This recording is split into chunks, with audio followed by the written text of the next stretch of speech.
Donc, vous pouvez rentrer. Nous devons nous préparer. Se préparer, ça veut dire que je vous déjà dire ce que nous allons faire.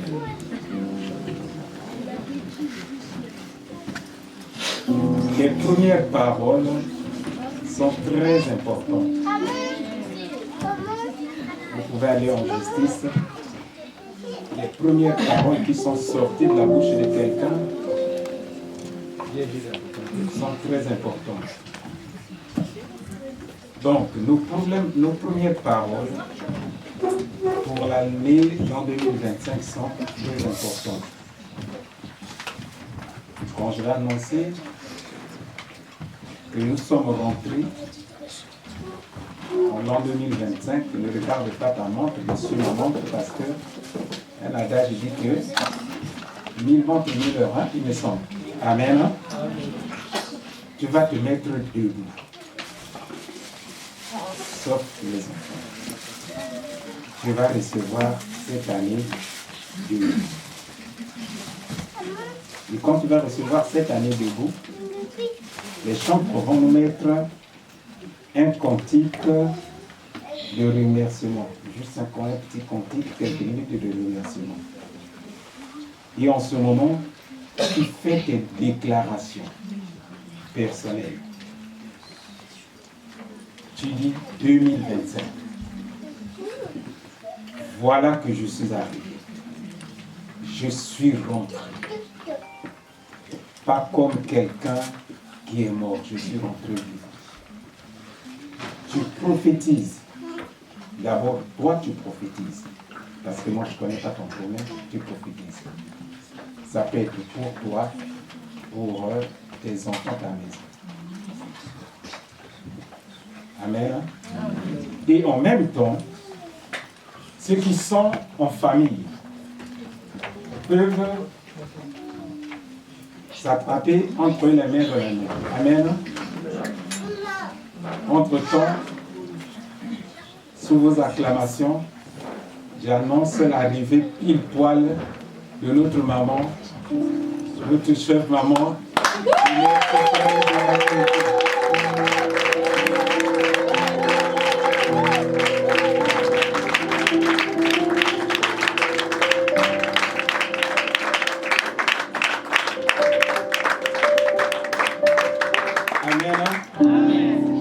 Elle a fait violence, il reste juste une petite 2 minutes, je crois. Amen. Et pour ceux qui sont en famille, vous attrapez, toi, monsieur, dame, comme papa et maman là-bas, vous déclarez les choses. Et après avoir déclaré, je vais maintenant déclarer aussi des choses. Mais les premières déclarations, c'est entre vous. En famille, vous déclarez les choses. Amen. Et après cette déclaration-là, on va faire d'autres déclarations qui vont s'en suivre. Et puis, selon que Dieu va nous conduire. Mais je te demande, s'il te plaît, prie. Amen. Est-ce que nous pouvons nous lever?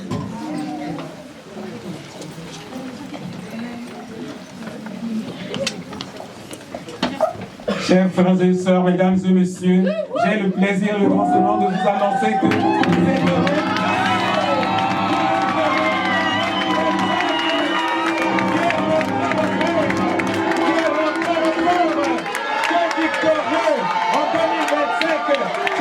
Qualifié par Dieu en 2025.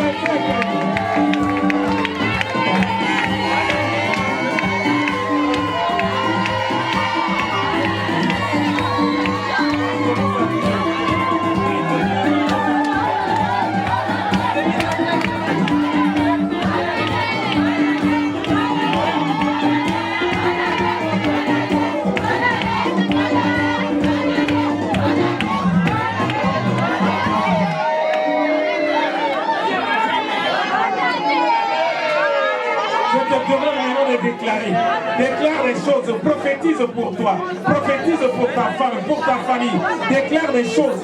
Dis oui, 2025, me voici je me voici rentré, je suis arrivé. Déclare les choses, dis les choses, proclame les choses pour l'an 2025. Au nom de Jésus, proclame ces choses.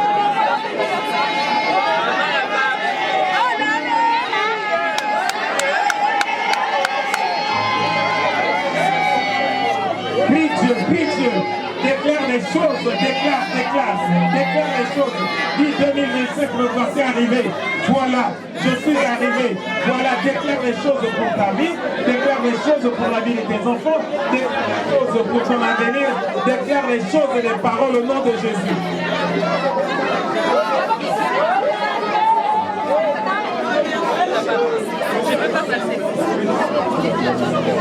Ceux qui sont en famille, restez en famille.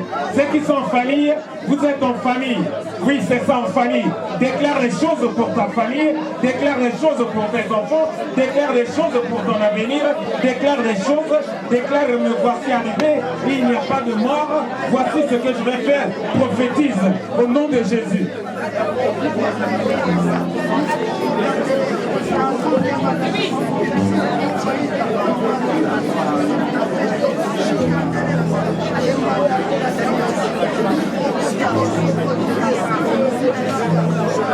Je vous laisse le temps de prophétiser. Je vous laisse le temps de prier. Ce n'est pas le temps de passer des coups de fil, mais c'est le temps de prier. Ce n'est pas le temps de rester dans la distraction. C'est le temps de s'aimer. Oui, sème des choses. Oui, sème des choses pour ton avenir. Oui, sème des choses pour ta famille, pour tes enfants. Oui, sème des choses pour ton ministère. Oui, sème des choses pour ta santé. Si on a déclaré quelque chose dans ta santé, tu as des examens à faire en 2025, mais déclare maintenant. Oui, si tu as un problème de papier, déclare maintenant pour 2025 au nom de Jésus. Oui, j'attends que tu déclares.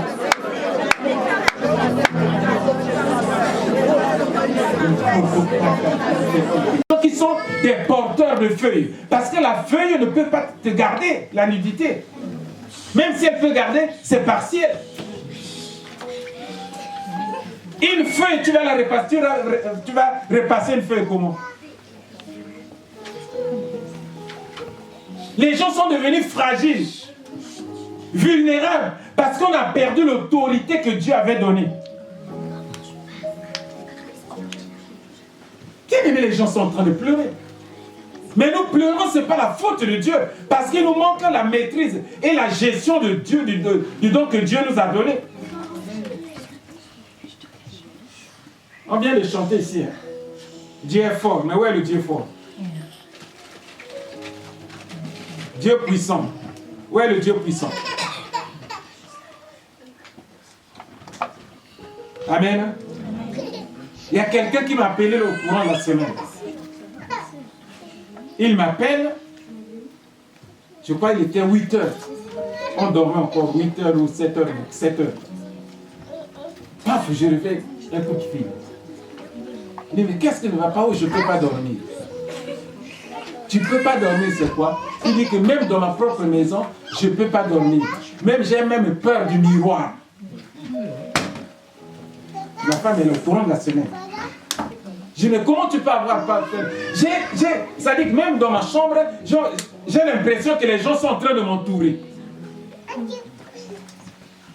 Moi, je dis, mais c'est vrai, c'est une oppression. Mais où est le Dieu que toi tu as reçu? Le Dieu, il est où? Mais si tu commences à avoir peur de ton miroir, même de ta propre chambre, même tu vas dormir où? Maintenant tu te dis que enfant de Dieu, baptisé, oh je prie Dieu, Dieu fort, où est Dieu? Mais c'est tout simplement parce que tu as perdu l'autorité, tu as perdu le don qui est là. Il se peut que tu as dû ouvrir les portes. Nous sommes en train de souffrir. Tout simplement parce qu'on n'arrive pas à gérer ce que Dieu nous a donné. Parce que Dieu savait que sans autorité sur cette terre, nous devons être peut-être des porteurs de feuilles ou les gens qui se sont retrouvés nus. Peut-être prochainement on parlera de ça. Une personne qui est nue, tu vas faire quoi? On va t'embaucher où? Tu vas aller dans quelle école? Dans quel supermarché tu vas rentrer?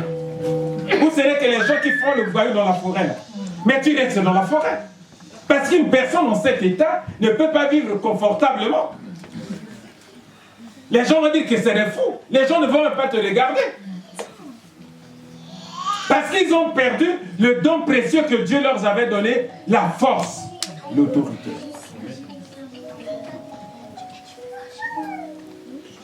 Nous sommes rentrés en 2025. On a fait la déclaration. C'est vrai, on a fait les déclarations. Dieu les a considérées. Dieu a agréé nos prières. Mais toi-même, comment tu vas gérer l'autorité?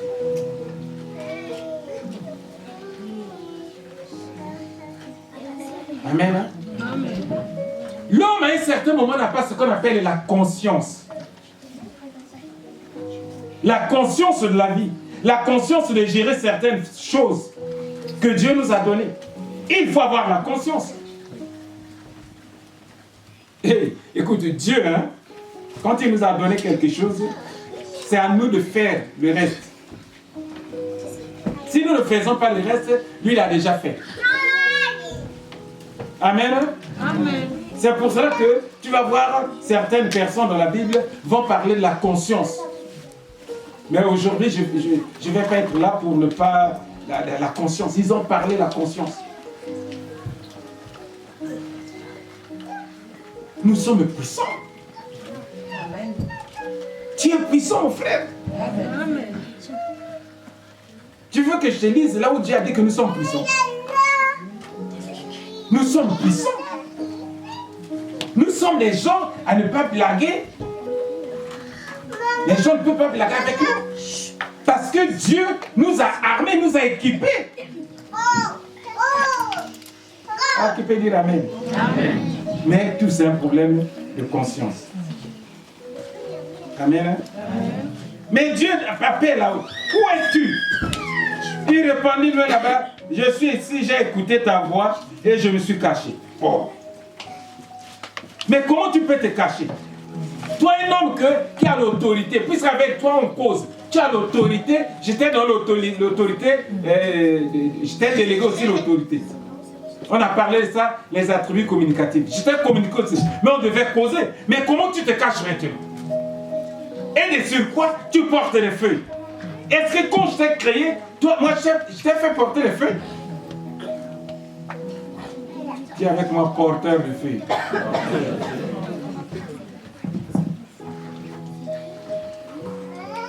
Amen. Amen. Nous devons avoir la conscience. Nous ne devons pas faire preuve de négligence. Beaucoup d'enfants de Dieu, nous sommes négligents. Dis avec moi négligent. Demande à ton frère, qu'est-ce que la négligence? Demande-lui. Dis-lui, qu'est-ce que la négligence?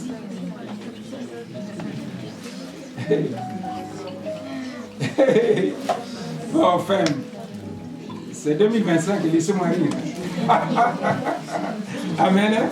C'est la négligence. La négligence, c'est le manque de soins.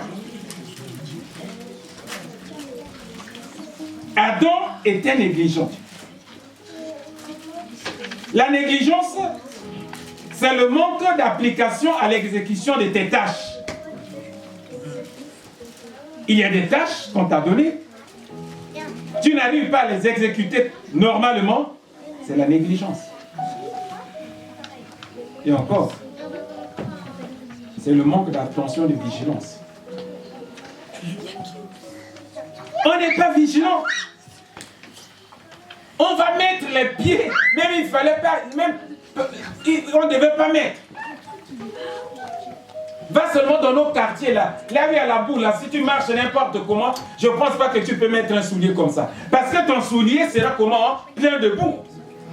Parce que tu n'as pas vu le chemin là où tu t'en vas. Ça c'est la négligence.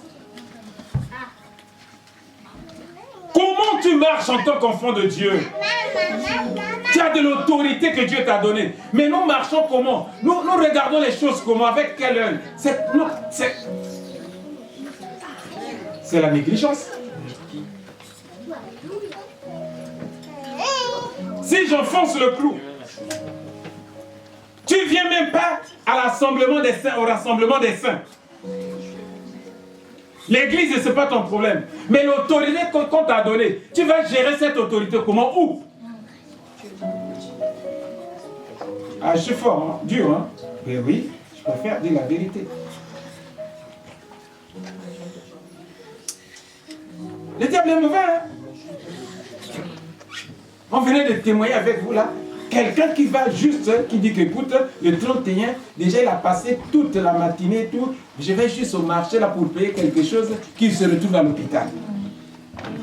Bien aimé. C'est quand même fort. Nous sommes négligents. Amen. Amen. Le don que Dieu nous a donné. Négligents de certaines choses. Vous pensez que le diable, au fait, il ne vient même pas brutalement. Hein? Il ne cherche même pas à impressionner. Hein? Amen. Hein? Non seulement que nous sommes négligents, mais nous, ça dit que nous ne sommes plus efficaces. On n'est plus efficace. La négligence nous a menés dans l'inefficacité. Or, au fond, la force, c'est quoi? C'est l'efficacité. Dis à ton frère inefficace.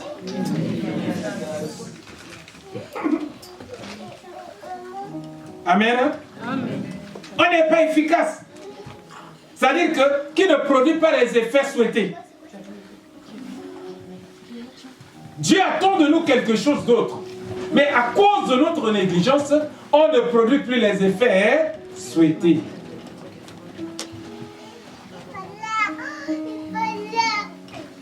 Je suis sûr que parfois on peut dire au nom de Jésus. Le diable vient. Amen.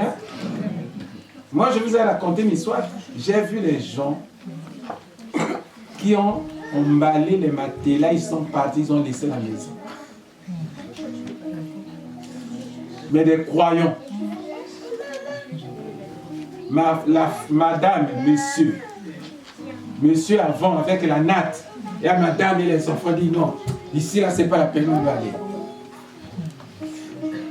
Parce qu'ils étaient devenus comment? Inefficaces. Amen. Hein? Donc, dans l'accomplissement de ces tâches, nous devons alors être conscients du don précieux que Dieu nous a donné, c'est l'autorité.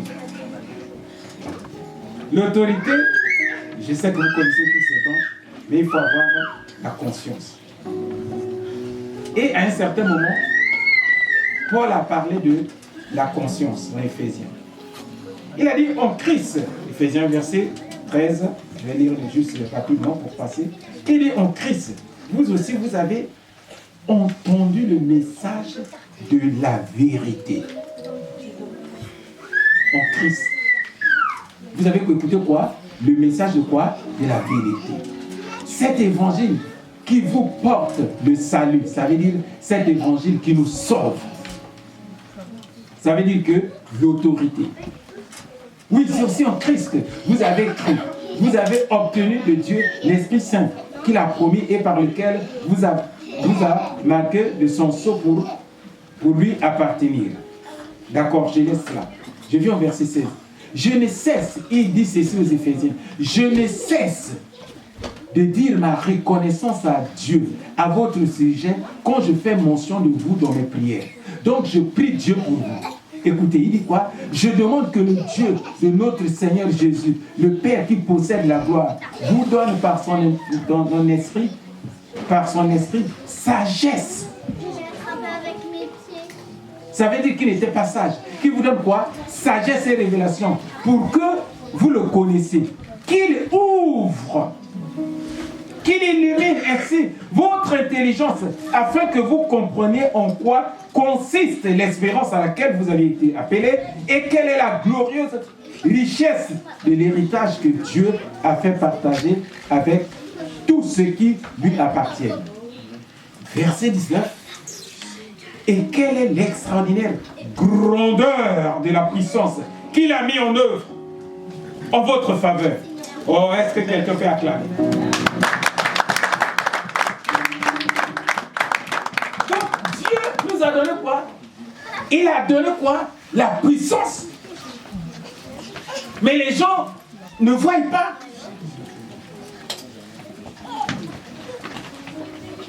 Frère, nous sommes assis, hein? Ici, assis là. Le monde ne peut pas comprendre. Mais ceux qui ont les yeux de comprendre ce que nous sommes en train de faire là, oh bien-aimé, tu pouvais toi-même acclamer Dieu. Amen.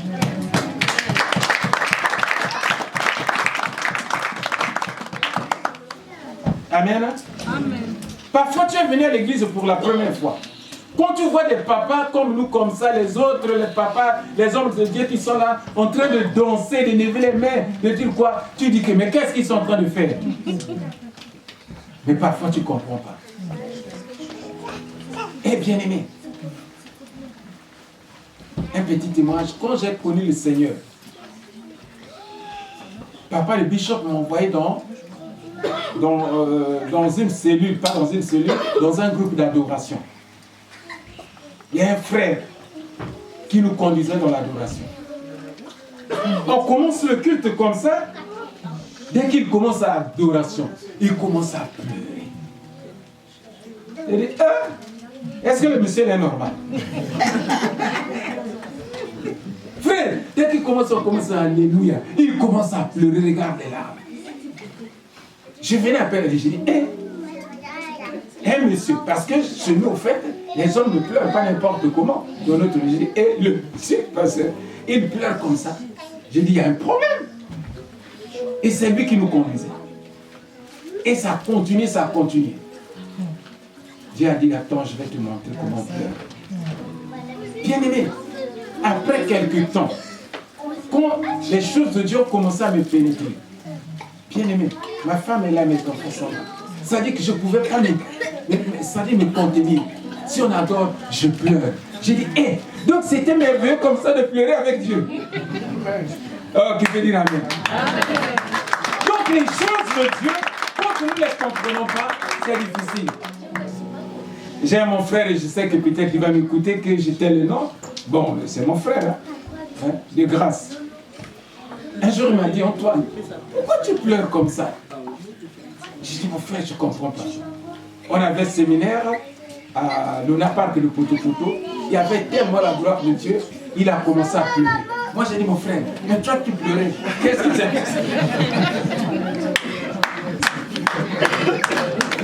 Amen. Il a dit, frère Antoine, je ne comprenais pas. Je ne comprenais pas comment. Amen. Donc, les choses de Dieu, c'est pour cela que l'apôtre Paul, il dit aussi, Éphésiens, il dit ceci, qu'il illumine ainsi votre intelligence afin que vous compreniez en quoi consiste l'espérance à laquelle vous avez été appelés et quelle est la glorieuse richesse de l'héritage que vous a fait partager avec tous ceux qui vous appartiennent. Verset 19. Et quelle est l'extraordinaire grandeur de la puissance qu'il met en œuvre en votre faveur. Amen. À nous qui plaçons notre confiance en lui, il y a une puissance. Cette puissance, en effet, il a déployé de toute sa force en la faisant agir en Christ.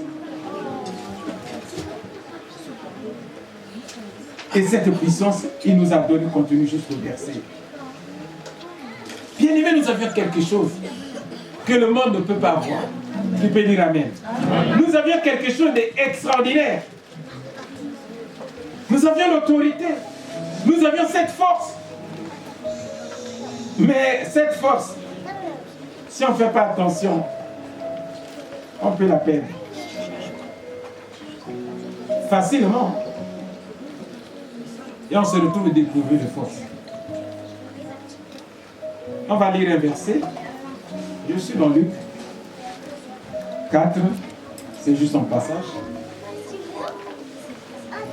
La Bible dit que Jésus, rempli du Saint-Esprit, revint du Jourdain, il fut conduit par l'Esprit dans le désert, où il fut tenté pendant combien? Par le diable, pendant 40 jours.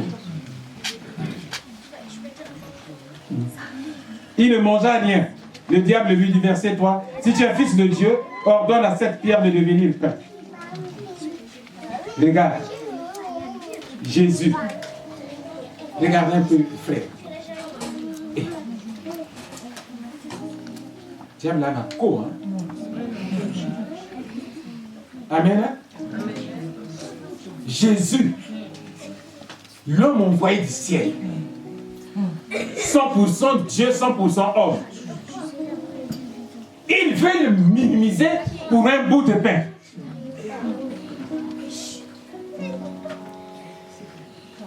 C'est choquant.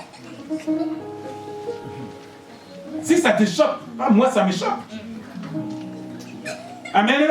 Écoutez le langage qui dit, il dit, le diable lui dit, si tu es fils de Dieu, ordonne que ça devienne. Donc un fils de Dieu va se rabaisser pour un pain.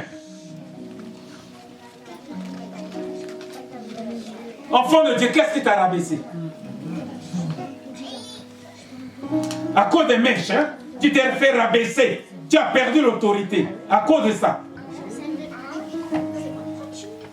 Des fonds de terre, quand tu vas là même par la sueur, c'est parti. Et tu te rabaisses pour ça. Et tu te dis enfant de Dieu. Tu perds l'autorité. C'est qui devait te donner la vie.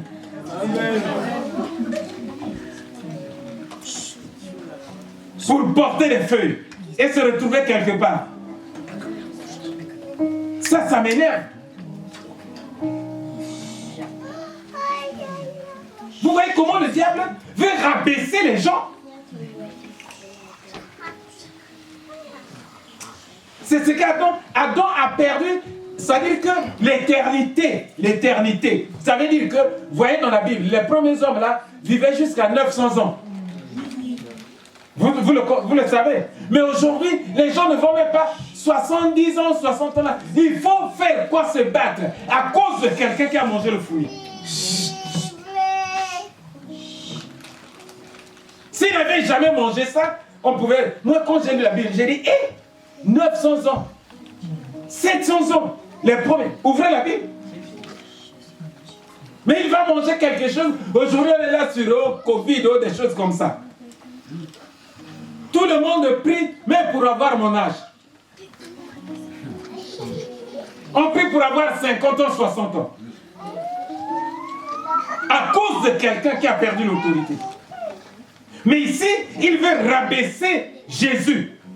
L'homme qui est appelé roi. Celui qui est rentré dans le ventre d'une femme sans avoir fait tout ce que le monde connaît. Mais il est sorti. Mais il veut le rabaisser avec un bout de pain.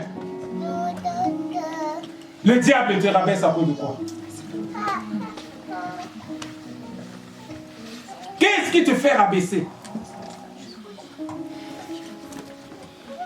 Jésus dit simplement, il dit, écoute, est-ce que tu crois que l'homme va se nourrir du pain? Ça veut dire que même si je ne mange pas le pain, je vivrai. Qui t'a dit, qui te dit que ce que toi tu cherches là, si tu ne l'as pas, tu ne peux pas vivre? Oh! Pasteur Nico, que Dieu te bénisse, mon frère. L'autre jour, on était ici, on discutait. Il y a des choses parfois, c'est ce qu'on vient. On va chercher là, on se crée des problèmes, des maux d'estomac pour rien.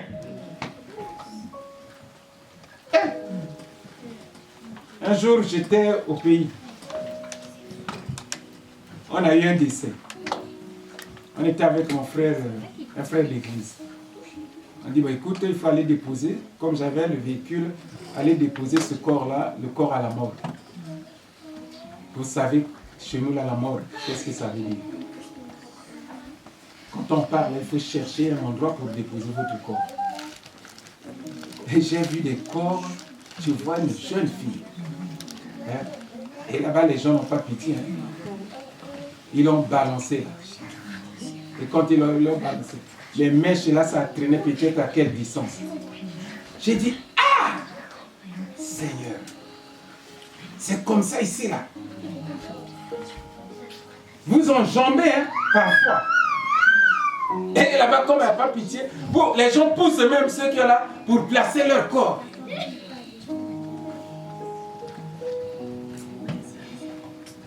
Oh, qui peut dire amen? Garde ton autorité. Gérons bien ce que Dieu nous a donné. Soyons conscients de cette chose. C'est ça qui nous donne la vie.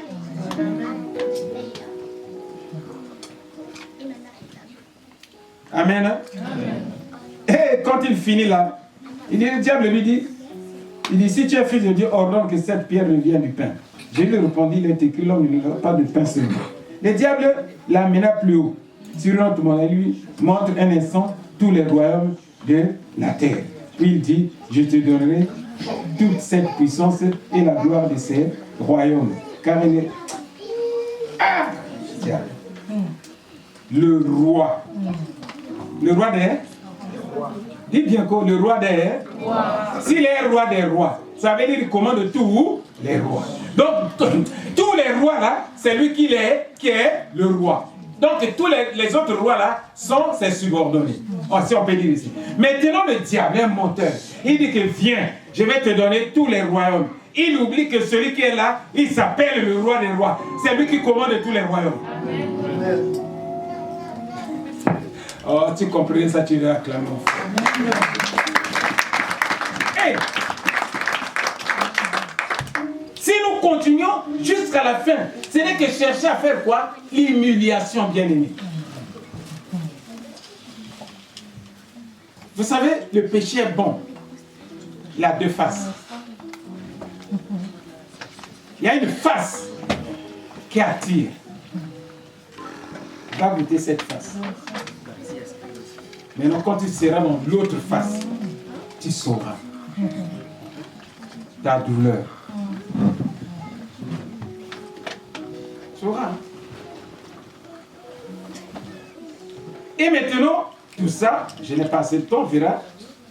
Et écoutez, il dit que après l'avoir tenté, verset 13, je crois, il dit, après l'avoir tenté de toutes ces manières, le diable s'éloigna de lui jusqu'au moment favorable. Il dit, moment favorable. Moment favorable.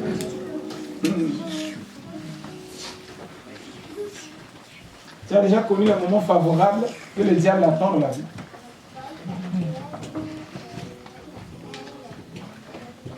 Vous savez le moment favorable? C'est le moment où ça sera bénéfique, où c'est avantageux pour le diable. Il dit ici, hein, il n'y a pas de problème. Ici là, oh, ici là, tu n'as qu'un petit téléphone. Hein? Il n'y a pas Facebook, il n'y a pas tout ça. Ici là, ce n'est pas le moment favorable. J'attends, quand tu auras cette tablette là, quand tu auras ces applications là, je vais revenir. Je vais voir si tu vas résister par rapport à tous les messages qu'on va t'envoyer. C'est ça le moment favorable. Le moment favorable, c'est le moment où tu vas connaître les difficultés. Il va guetter pour voir que si tu vas encore résister.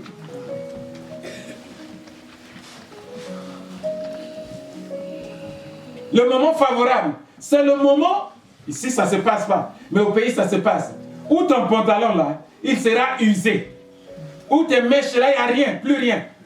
Mais tu as une invitation.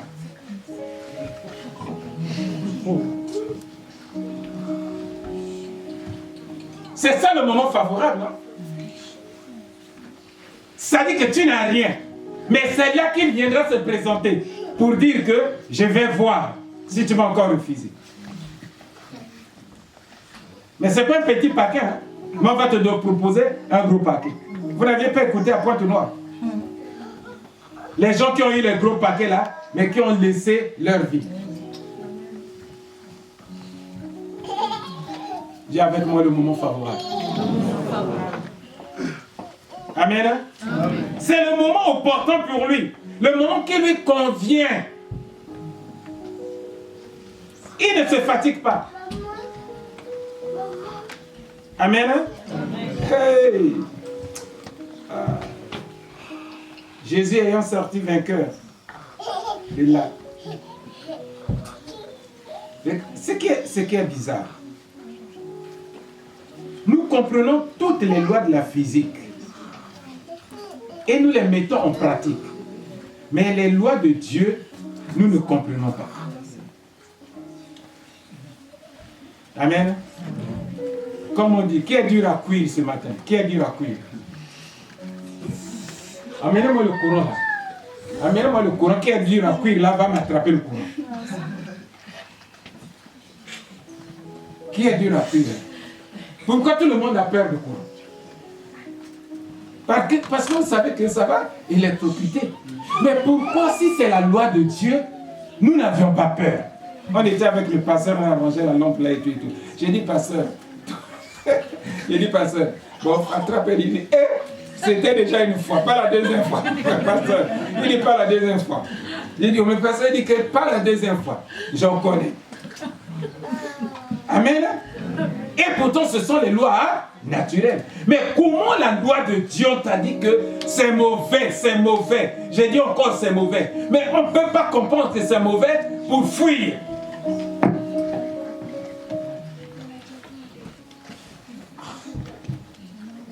Comment? Sache-le. Je vais le dire un peu doucement. Sache-le. Là où il y a attraction par le diable, derrière, il y a la souffrance.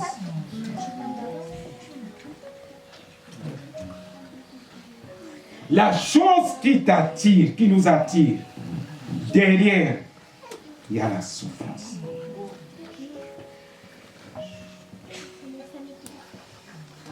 Cette chose qui attire, ça n'attire pas pour rien.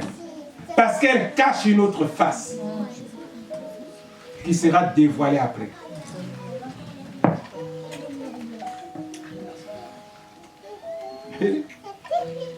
Bon. Amen.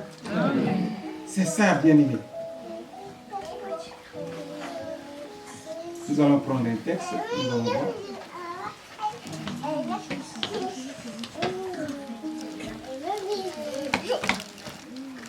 Je suis dans le livre de Samuel. On a parlé un peu de la tentation de Jésus. Les hommes de Dieu, ils auront le temps.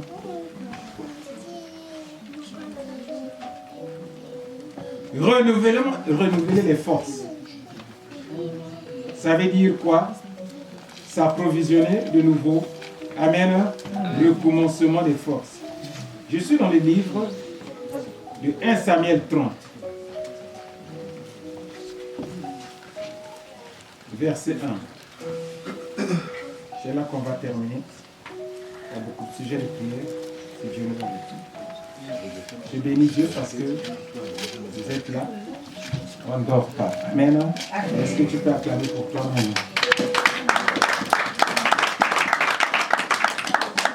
Dans 1 Samuel 30, verset 1, c'est l'histoire où nous allons atterrir. Il y a un roi qui s'appelait Akish, roi de Gath. Amen. Qui était devenu ami de David. Parce que David s'était réfugié là-bas. Par 2 fois. Maintenant, le nom de ce roi-là, Akish, ça veut dire « Je serai noirci de peur ». Donc, David, qui est un guerrier, il va faire l'alliance avec quelqu'un qui a peur. Amen. Il s'appelle noirci de peur ou l'homme seul. Et là-bas, c'est là où on pressait le vin. Maintenant, dans 1 Samuel 30, on nous raconte cette histoire.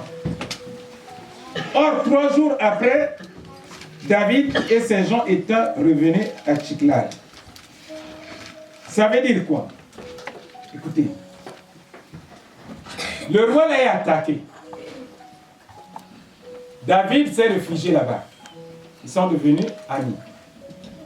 Maintenant, David allait faire des excursions dans les villes un peu aux alentours là pour trouver de quoi manger parce qu'il fallait qu'il nourrisse les gens qui étaient avec lui. Et c'était un bon soldat, vous savez. Ils descendent là-bas, ils vont faire du pillage, ils viennent et tout.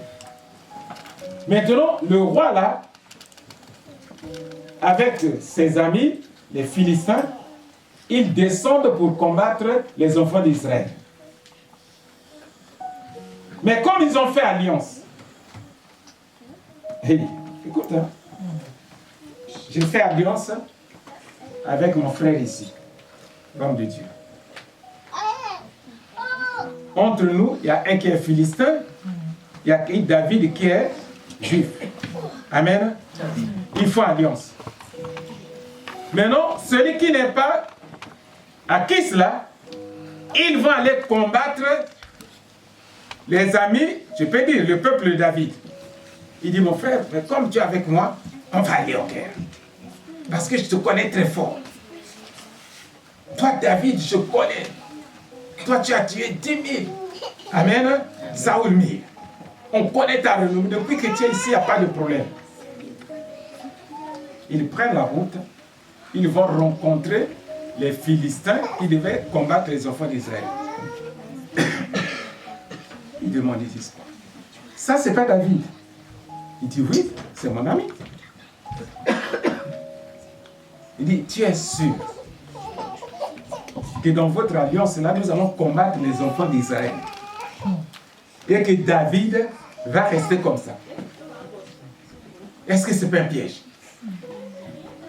Parce que nous sommes leurs ennemis. Mais comment tu vas prendre un ennemi, mettre dans notre armée pour aller combattre Israël? Tu es sûr qu'il ne va pas nous trahir? Ils disent à Kish, non. Il faut faire retourner ton gars. Écoutez bien, hein? Je termine là. David est là-bas avec toute sa famille. Il laisse sa famille pour aller prêter main forte à ce roi-là qui s'est dit noirci de peur. Ils vont faire 3 jours là-bas. Les autres disent que non, il ne va pas combattre. Fais-le retourner. Si c'est toi qui l'as gardé là-bas, tu le laisses là-bas. Et c'est l'histoire qu'on va dire. Amen. Amen. C'est pour ça qu'on dit que, or, 3 jours après, David et ses gens étaient revenus à Tchiklag. Trouvèrent que les Amalécites s'étaient jetés du côté de Midi et sur Tchiklag et qu'ils avaient frappé Tchiklag et l'avaient brûlé. Donc, là où David, guerrier, il a la force, au lieu de s'en occuper de ses enfants, de sa femme, de tous les autres, il utilise la force pour aller combattre ailleurs son peuple. Et quand il retourne 3 jours après, la ville était brûlée. Puisque c'est lui qui faisait la force, il gardait. Un homme de Dieu, il est parti. Les ennemis vont faire quoi? Il dit, ah! Les femmes de David et ses enfants. Dis avec moi, liberté totale. Liberté totale. Tu as rejeté le Saint-Esprit. Liberté totale. Dis avec moi, liberté totale. Liberté totale. Hey. Amen. Ils trouvèrent que les Amalécites s'étaient jetés du côté de Midi et sur Tchiklag, qu'ils avaient frappé Tchiklag, ils avaient brûlé. Verset 2, qu'ils avaient fait prisonnières les femmes qui étaient là, sans avoir tué aucune, depuis le plus petit jusqu'au plus grand. Mais ils les avaient emmenés et s'en étaient allés leur chemin. David donc et ses gens revinrent en la ville, et voici elle était brûlée. Et leurs femmes, et leurs fils, et leurs filles avaient été faits prisonniers. C'est pourquoi David et le peuple qui était avec lui élevèrent la voix et pleurèrent tellement qu'il n'y avait plus en eux de force pour pleurer. Et les 2 femmes de David avaient été prises prisonnières, savoir à Noam et Jizérel, Abigail, qui avait été femme de Nabal, laquelle était à Carmel. Dites-moi, David pleurait à qui la faute? Hein? Mais répondez-moi s'il vous plaît. C'est quand même le premier jour où on est ensemble. Amen. Hein? Amen. Il pleurait à qui la faute?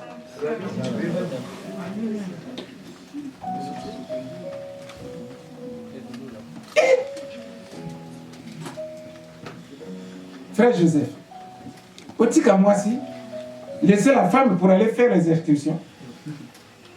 Et dans une région dangereuse. Il n'est pas chez lui. Il est chez les ennemis. Et il laisse sans garde. La Bible dit, il vient. On a brûlé. On a tout pris. Moi, j'imagine comment David pleurait. Toutes les femmes, ces deux femmes, et les enfants. Ça dit que, j'ai essayé un peu d'imaginer, j'ai dit, mais c'était la catastrophe. Ça dit que tout le monde pleurait. Chacun pleurait, sa femme, ses enfants. Encore, c'était les hommes, des guerriers. Certainement, ils avaient de grosses voix. Amen. Amen. La Bible dit qu'ils ont commencé à pleurer. À pleurer tellement qu'il n'y avait plus en eux de force de pleurer. Dites-moi un peu, quelqu'un qui n'a plus la force de pleurer, il fait quoi? Ah, très bien. Il fait quoi? Il s'endort. Il fait seulement...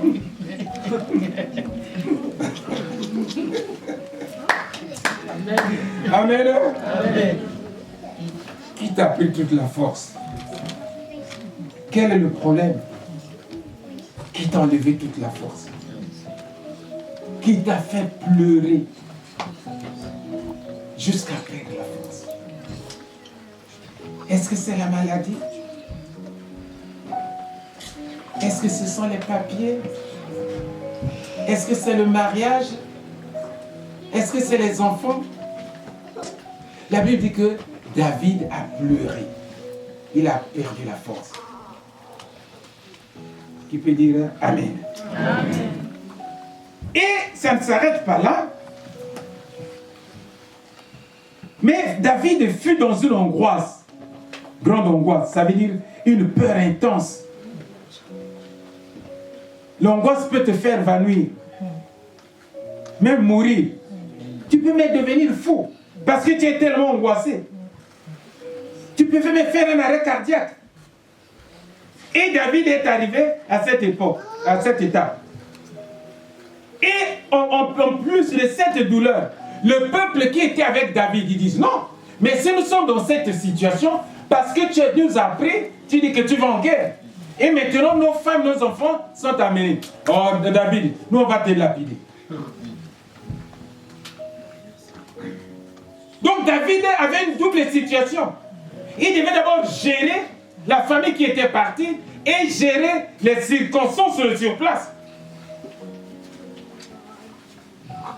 Je peux écouter ton amen? Amen. Un amen plus fort. Amen. Amen. Amen.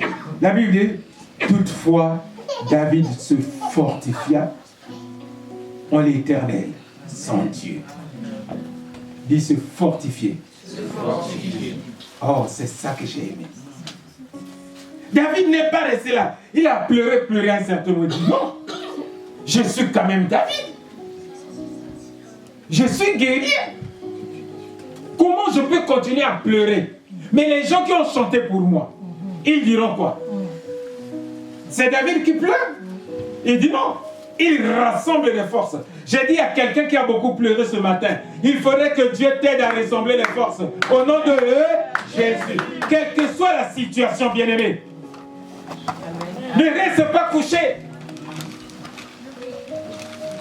Ne continue pas à pleurer. Parce que ça ne va pas résoudre la situation. Ça ne... Tu seras avec qui? Il dit, papa, je serai avec Dieu.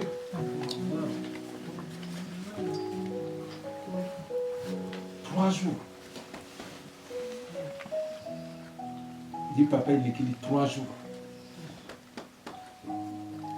Je regarde ma montre, il était 20 heures. Je dis, mais pavillon, je suis à Saint-Cyr, 20 heures. Toi, tu viens chercher la clé à 20 heures. Pour moi, pour aller à Pavillon-sous-Bois. Il dit, papa, je vais arriver. Quand tout ne va pas bien, va consulter Dieu. Et elle est arrivée. J'ai même, comme c'était tellement tard, j'ai même oublié d'appeler ma fille pour dire qu'il y a quelqu'un qui vient là-bas. Je crois qu'elle a fait 2 jours toute seule. Je suis venu le troisième, peut-être le deuxième et le troisième jour. Je l'ai trouvée là toute seule. consulte Dieu. Quand on perd les forces, quand il y a quelque chose qui ne va pas, il faut aller consulter Dieu. On ne paye pas pour consulter Dieu. Amen.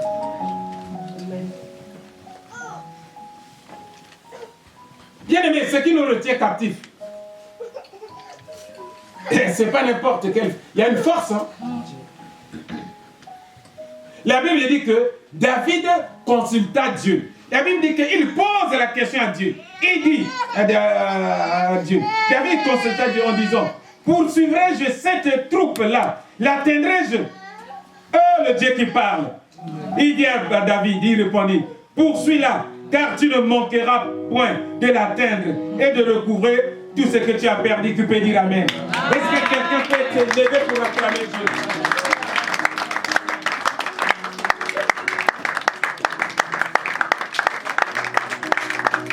Il faut consulter Dieu, bien-aimé. La solution ne viendra pas toute seule. La solution peut venir de ton pasteur, de tes anciens, de tes amis. Mais la vraie solution, c'est quand tu vas te lever à aller consulter Dieu. Amen. Toi, tu dors sur les couettes. Qui va prier pour toi? Il y a quelqu'un qui va gêner pour toi. Et après, tu vas dire que le pasteur, là, il n'a pas d'onction. C'est ton problème. Il faut d'abord prier, mais c'est ça la vérité. Je dis la vérité. Amen. Amen. Je peux prier pour toi, mais consulter Dieu. Amen. C'est extraordinaire. Parce que Dieu sait que c'est mon enfant. Il a l'obligation, à cause de l'alliance, de faire quelque chose. Amen. Dieu dit à David, David, va. Tu vas retrouver ce que tu as perdu. David renouvelle ses forces. Le guerrier qui pleurait. Puisque j'ai de l'assurance. Le Dieu fidèle, ce que je vous ai dit dimanche. Comme c'est lui qui a dit une parole. Il m'a dit, moi David, que je ne mourrai pas. Je vais atteindre cette heure. Il s'est mis en chaîne. Hey. Petit bête à moi sans mot qu'on a fait. Bête à moi sans. Parce que j'aime ce Dieu là, il est bon. Amen. Amen. Le Dieu là, il est bon. Fais ce nom même. C'est bon. Parce qu'il mérite ça. Oh, gloire à Dieu. Amen. Amen. David s'est mis en route. Il a poursuivi. Et quand il est arrivé, il y a ceux qui étaient fatigués. Et bien aimés, dans ta marche, hein, il ne faut pas suivre tout le monde. Je vous l'ai déjà dit à l'église ici. J'ai déjà dit ici à Pavillon-sur-Bois. Je le répète et je le dis. Si tu vas à une veille de prière, quelqu'un te pose la question de savoir, vous étiez combien? Où tu iras? Il ne faut même pas lui répondre. Même si c'est un samedi. Moi, parfois, quand je viens samedi, mes enfants me disent, papa, vous étiez quand j'ai dit nombreux. Parce que tu as un problème. C'est ton problème. Amen. C'est ton problème. Tout le monde ne va pas compatir de la même façon que toi-même pour ton problème. Amen. Ils sont restés. Ils ont dit, David, certainement ceux qui n'avaient pas d'enfants et de femmes là-bas, peut-être qu'ils avaient dit que David, c'est trop. On a fait déjà comme le jour où on marche. Hein? Mais comme David avait un pincement au cœur, c'était son intérêt. Il dit non. Moi, Dieu m'a déjà dit ainsi, dit l'Éternel. Parce que celui qui est avec toi, il n'a pas le même ainsi, dit l'Éternel que toi. Vous n'aviez pas la même grosseur des larmes à couler. Peut-être lui qui c'est des petites larmes. Peut-être il y a des gens qui ne font jamais couler de larmes. Mais toi, tu as des larmes abondantes comme moi. Mais va pour ton problème.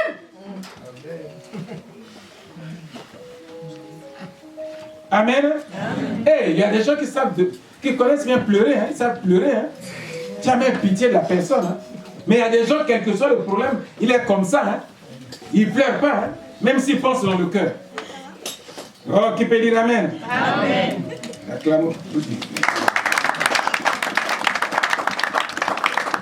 La Bible dit que et David, je sens qu'on va plus les temps, et David les frappa depuis l'aube du jour jusqu'au soir. Il s'était mis à la poursuite. Il n'en échappa aucun d'eux. Hormis 400 jeunes hommes qui montèrent sur les chameaux et qui s'enfuirent. Et David recouvra tout. David, écoutez bien, et David fit quoi? Depuis le petit jusqu'au plus grand. David recouvra le tout. David prit aussi tout le reste de gros et de mêlé bétail, ce qu'on amena devant les troupeaux qu'on leur avait pris. Et on disait, c'est ainsi le butin de David. Qui peut acclamer? Donc, David n'a pas seulement pris ce qui est là-bas, mais David a ramené ce qu'on appelle le butin. Dis avec l'autre, le butin. Du cadeau. Cadeau. Amen. Amen. Vous savez ce qu'on appelle le butin? Le butin, c'est quand vous allez en guerre. Amen. Vous gagnez les ennemis. Tout ce qui reste là, vous faites un pillage. Vous prenez ça. C'est ce qu'on appelle le butin. Bon, dites-moi, David qui faisait les excursions, qui avait faim, est-ce quand il a eu le butin, est-ce qu'il peut encore faire les excursions? Amen. Amen. La Bible dit, si vous suivez, quand David a eu cela, c'était énorme. Il a commencé à partager à tout le monde. Il a envoyé même les anciens qui étaient en Israël. C'était tellement énorme. J'ai dit à quelqu'un cette année, renforce et renouvelle tes forces. Tu auras le butin de ta vie. Au nom de Jésus. Ce que tu as perdu. Tu ne vas pas seulement retrouver ce que tu as perdu, mais tu auras plus que ça au nom de Jésus. Parce que cette année, c'est l'année de l'envol. Amen. Et David s'est envolé. Il a eu de l'envol. Parce qu'il a eu tellement de choses. Renouvelle tes forces. Consulte Dieu. Amen. Amen. Devant nous, nous allons prier. Acclame pour Jésus.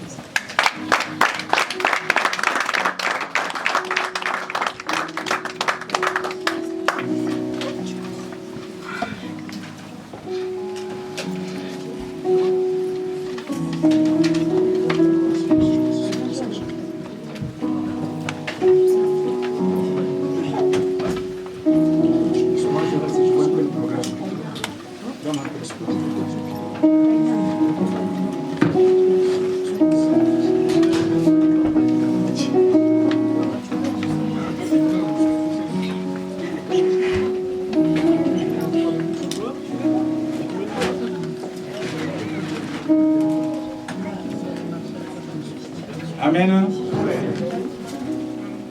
Nous allons prier. On va prendre quelques minutes pour prier. Je n'avais tellement préparé, mais on va juste prendre certains. Ouais, amen. Amen. Premier sujet de prière. Tu vas dire, Seigneur, je vais être conscient du don que tu as mis en moi. La première des choses, c'est la conscience, bien aimé. Quand tu perds de conscience, hein, l'homme de Dieu, papa et toi, comment il y a des gens que tu as dit, tu te dis que j'ai perdu, j'avais un sac, j'avais 1 million. Et j'ai oublié le sac. Et Amen. Amen. Oublier le sac avec l'argent. Ça peut arriver, mais c'est quand même quelque chose. Hein? C'est pour cela que nos mamans, quand elles avaient l'argent, Moi, ma maman, elle avait l'argent. Amen. Elle met comme ça. Elles étaient très sages. Acclamons pour ces mamans-là. Elle fait une ceinture comme ça. Elle met l'argent là, qu'elle vient vendre le poisson là. Elle met là. Elle attache à sa ceinture là. Elle met un pain. Et moi, vous voulez que je vous dise un secret? Amen. Moi, quand je venais ici, on me dit que là-bas, il y a des gens, des pics, je ne sais pas comment dire. Hey, je fais mon gondo. Avec porte, j'ai fermeture. Je mets là-bas. Jean en haut, double là. Je dis, tu viens chercher. Quand je vais dans un magasin, je cherche, où est le coin là? C'est la conscience. Amen.